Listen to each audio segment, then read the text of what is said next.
हदीस पाक से बात साबित है कि अपने मामलात को औरत के सुपुर्द करना नाकामी ही नाकामी है। किसी हल्के की क़यादत भी औरत के सुपुर्द करना यह कामयाबी की अलामत नहीं, खुदा ये किसी सूबे या पूरे मुल्क की या उसके हवाले कर दी जाए।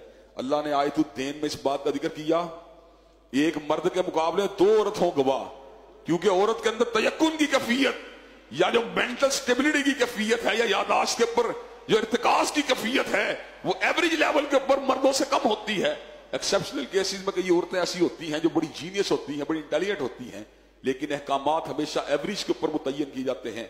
एक अमूमी कैफियत के ऊपर उनका इतलाक होता है। औरत अमूमी एतबार से इस काबिल नहीं होती कि मुआशरों की क़यादत कर सके, जिहाद कर सके, डायलॉग कर सके, मामलात को आगे बढ़ा सके। उसके आसाब में अल्लाह ने वो ताकत नहीं दी जो मर्द के आसाब में मौजूद है। क्या वजह है?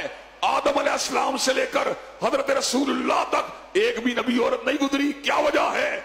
इसकी बुनियादी वजह यह है आसाब की ताकत या इंटेलेक्ट की ताकत या इर्तिकाज की ताकत या डिसीजन पावर की ताकत जो अल्लाह ने मर्द को वदीयत की है, औरत के अंदर वो सलाहियत मौजूद नहीं है। उसकी मेंटल केमिस्ट्री, उसके आसाब, उसकी फिजिकल कुव्वत, उसकी डिसीजन पावर, उसका इंटेलेक्ट मर्दों के मुकाबले कमजोर होता है। लेकिन दुख की बात यह है कि पाकिस्तान मुस्लिम लीग जो मौलवियों की बहुत बड़ी तादाद की पसंदीदा तंजीम है, उसने पाकि पंजाब की वजारत आला के लिए मरियम नवाज को वजीर आला के तौर पर मुकर्रर किया है और कई नाम निहाद मौलवी इस वक्त उसकी तौजीहात पेश करने के अंदर मसरूफ हैं।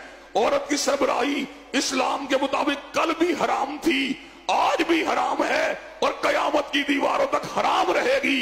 सारी दुनिया के मुल्ला उसकी हिमायत के अंदर अपने फतवे को सादर कर दे, इंशाल्लाह हम डट के मुकाबला करते रहेंगे। इंशाल्लाह हमने पहले भी कहा था और आज भी कहते हैं, तहरीक इंसाफ का मंशूर और मुस्लिम लीग का मंशूर इस मुल्क की बका तरक्की की जमानत नहीं बन सकता।